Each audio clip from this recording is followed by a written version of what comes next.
யோசுவா கண்களை ஏறெடுத்து பார்க்கும்போது இதோ ஒருவர் அவனுக்கு எதிராக நின்றார். அவர் யார் என்று அடுத்த வசனத்திலே சொல்லப்பட்டிருக்கிறது. நான் கர்த்தருடைய சேனையின் அதிபதியாய் இப்பொழுது வந்தேன் என்றார்.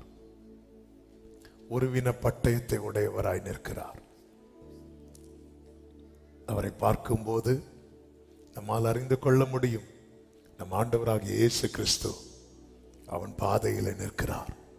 எப்பொழுது இவர் நிற்கிறார் என்றால், இவர்கள் யோர்தானை கடந்த பிறகு,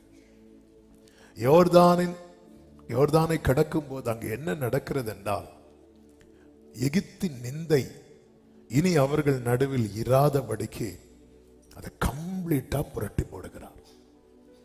வேதம் சொல்லுகிறது, ஒருவன் கிறிஸ்துவுக்குள் இருந்தால் அவன் புது சிருஷ்டியா இருக்கிறான். எனவேதான் வேதம் சொல்லுகிறது, கிறிஸ்துவுக்குள்ளாக ஞானஸ்நானம் பெற்றவர்கள் எத்தனை பேர்களோ அத்தனை பேர்களும் கிறிஸ்துவை தரித்து கொண்டிருக்கிறார்கள். கிறிஸ்துவை யார் தரித்து கொண்டிருக்கிறார்களோ அவர்கள் தான் கிறிஸ்துவுக்குள்ளானவர்கள். இந்த வீட்டுக்குள்ள யாரெல்லாம் இருக்கிறாங்க அப்படின்னு கேட்டா, இந்த வீட்டுக்குள்ள யாரெல்லாம் இருக்கிறாங்களோ அவங்க எல்லாமே. இது யாருடைய வீடுன்னு கேட்டா யாருடைய வீடாவது இருக்கும். ஆனா அந்த வீட்டுக்குள்ள யார் இருக்கிறாங்க? கிறிஸ்தவர்கள் என்று சொல்லிக் கொள்ளுகிறவர்கள் வேர்ல்டுல நம்பர் 1 இருக்கிறாங்க. ஆனா கிறிஸ்துவுக்கு உள்ளானவர்கள் என்று பார்க்கும்போது அது வேத கணக்குப்படியே ஒரு கூட்டம் மீதியா இருக்குது. கிறிஸ்துவுக்குள்ளாக ஞான ஸ்நானம் பெற்றவர்கள் கிறிஸ்துவை தரித்துக் கொள்ளுகிறார்கள். இந்த யோர்தானை இவர்கள் கடக்கும் போது அத்தனை வருடம் அவர்களோடு ஒட்டி இருந்த அந்த எகிப்தின் நிந்தை, அந்த எகிப்தின் நிந்தை இருந்ததுனாலதான் இவர்களுக்கு வாக்குத்தத்தம் பண்ணப்பட்ட தேசம் இருந்தும் அது அடையாமல் இவர்கள் சுற்றி கொண்டே இருக்கிறார்கள். 40 நாளில் போய் சேர வேண்டிய இடத்தை 40 வருஷம் சுற்றும்படியாக வந்த காரணமே எகிப்தின் நிந்தை இருந்தது. இவர்கள் யோர்தானை கடக்கும் போது வெறுமனே கர்த்தர் யோர்தானை கடக்க வைக்கவில்லை. அங்கே கர்த்தர் அவர்களுக்கு ஒரு பெரிய மகிமையான காரியத்தை செய்கிறார்.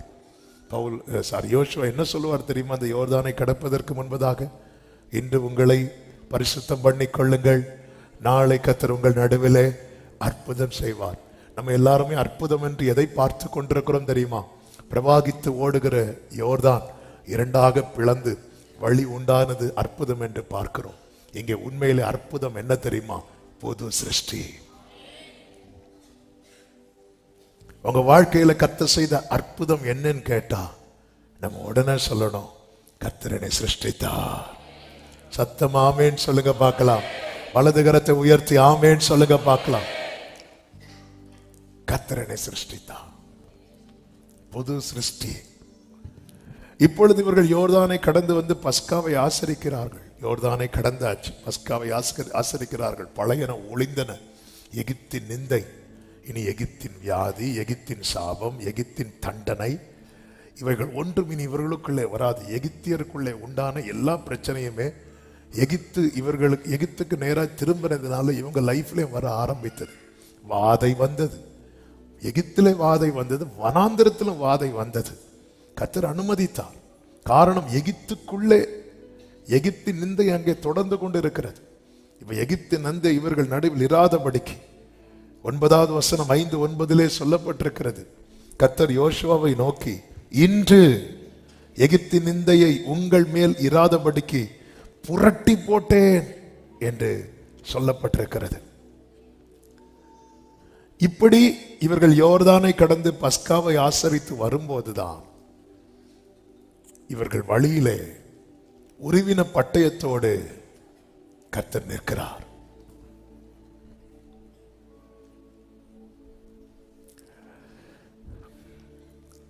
மூன்று வார்த்தையை மனதில் வைத்துக் கொள்ளுங்கள்: பாதை, பட்டயம், பரிசுத்தம். சொல்லுங்க பார்க்கலாம்.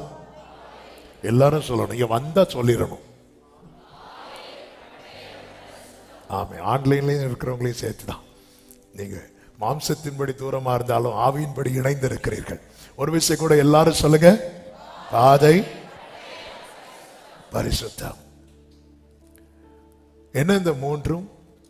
நீங்க யோர்தானை கடந்துட்டீங்கன்னா இந்த மூணையும் விட்டு நம்முடைய சிந்தை மாறவே கூடாது. ஒன்று பாதை. யோர்தானை கடந்தவர்கள் எந்த பாதையில பயணிக்கிறோம் என்பதில் ரொம்ப கவனமா இருக்கும். கர்த்தர் நியமித்த பாதையிலே நாம் பயணித்தால் அந்த பாதையிலே நம்மை சந்திக்க கர்த்தர் காத்திருப்பார். ஞானஸ்நானம் எடுத்தாச்சு, ஆண்டவரோடு உடன்படிக்கை பண்ணியாச்சு, இனி நான் எப்படியும் போலாமா?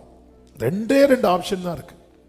ஒன்று, கர்த்தர் எந்த பாதையில நிற்கிறாரோ அந்த பாதையில பயணிக்கணும். இன்னொன்று, ஐயோ இங்க அவர் எப்படி நிற்கிறாரு? உருவின பட்டயத்தோட நிற்கிறார், இதுல எல்லாம் பயணிக்க முடியாது, ஆமென் அப்படி சொல்லிட்டு ட்ராக் மாறி போகணும்.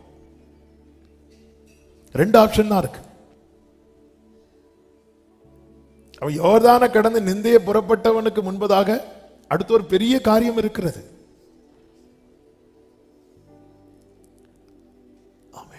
இது உருவின பட்டயத்தோடு நிற்கிறார் இயேசு கிறிஸ்து. இந்த பட்டயம் என்பது எதற்கு அடையாளமாய் சொல்லப்பட்டிருக்கிறது?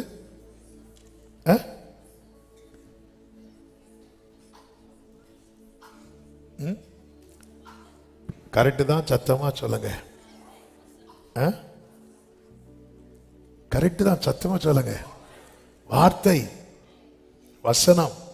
இயேசு கிறிஸ்து தம்மிடத்தில் வந்தவர்களோடு கர்த்தர் வார்த்தைகளை கொடுக்கும் போது யோவான் 6வது அதிகாரம் 60வது வசனத்திலே அதை கேட்ட சீஷர்கள் என்ன சொல்லுகிறார்கள் என்றால், இது கடினமான உபதேசம், யார் இதை கேட்பார்கள் என்றார்கள். 66வது வசனத்தில், அது முதல் அவருடைய சீஷரில் அநேகர் அவருடனே கூட நடவாமல், இந்த பின்வாங்கிறது என்றாலே இந்த 6 ஞாபகத்தில் வச்சிருக்க. யோவான் 6:666 ஞாபகத்தில் வச்சிருங்க. பின்வாங்குதல்னாலே நான் அமைதியாயிட்டீங்க. கொஞ்சம் முன்னாடி இனியும் ரெண்டே ஆப்ஷன் தான், ஒன்னு பட்டயம் இல்லைன்னா 666. சில பார்க்குறாங்க இந்த வசனம் வேற எங்கேயும் எழுதக்கூடாதா, ஏன் 65 எழுதக்கூடாதா, 67 எழுதக்கூடாதா? சீஷன் தான்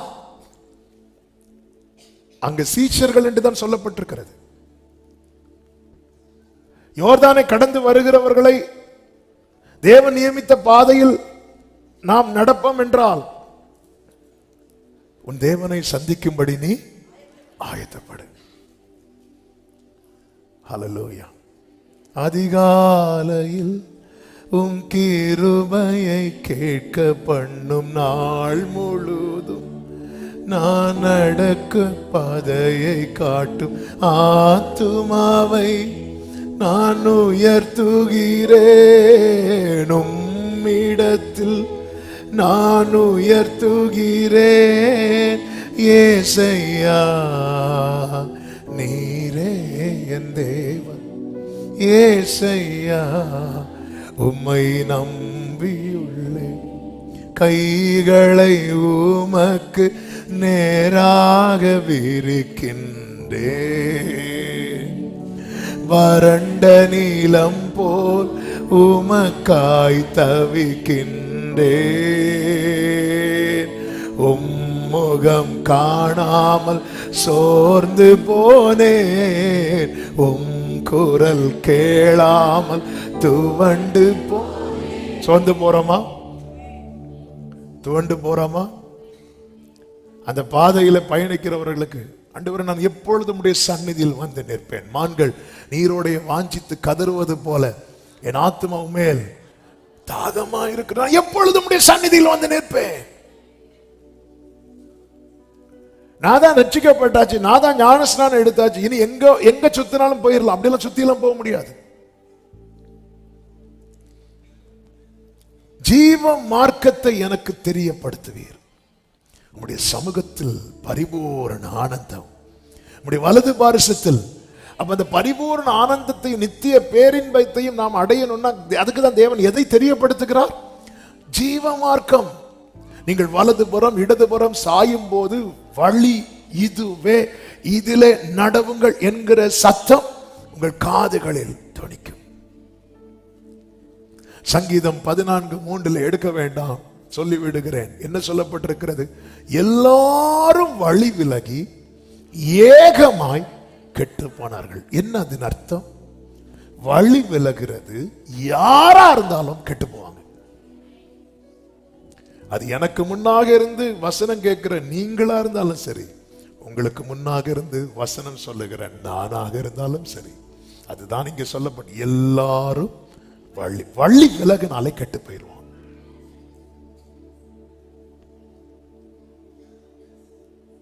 ட்ராக் மாறினாலே வழி விலகிச்சு.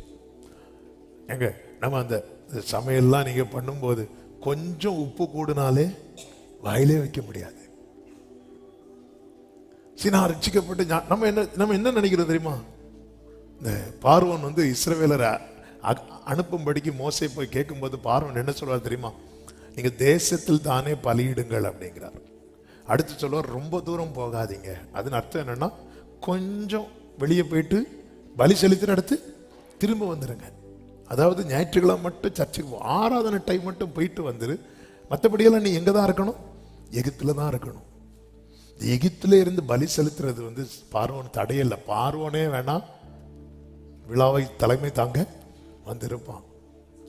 நீங்க தேசத்தில் தானே பலியிடலாமே அப்படிங்கிறான். இங்கே அங்க பலி செலுத்தினா சிங்காசனத்தில் யார் இருப்பா? பார்வோன் இருப்பான். இல்ல, பரிசுத்த அலங்காரத்துடனே கர்த்தரை மோசே அதுல வைராக்கியமா இருக்கிறார். வெளியே வந்துதான். அப்புறம் பார்வோன் என்ன சொல்லுவான்னா, சரி நீங்க புருஷர்கள் போங்க, ஸ்திரீகள் பிள்ளைங்க எல்லாம் இங்கே இருக்கட்டும், பரவாயில்ல, என்னையாவது விட்டாங்களே அப்படி சொல்லிட்டு போகல மோசே. நானும் என் வீட்டாரும். அதுதான் யோசுவா ஃபாலோ பண்றார். அங்க நாங்க மட்டும் போயிட்டு பிள்ளைங்க.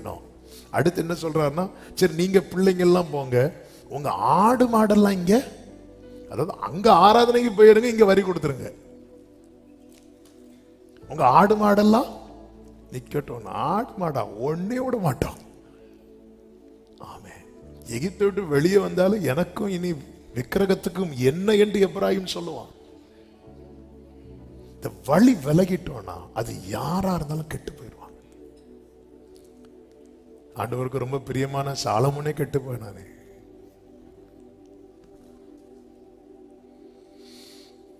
வழி விலகினான்.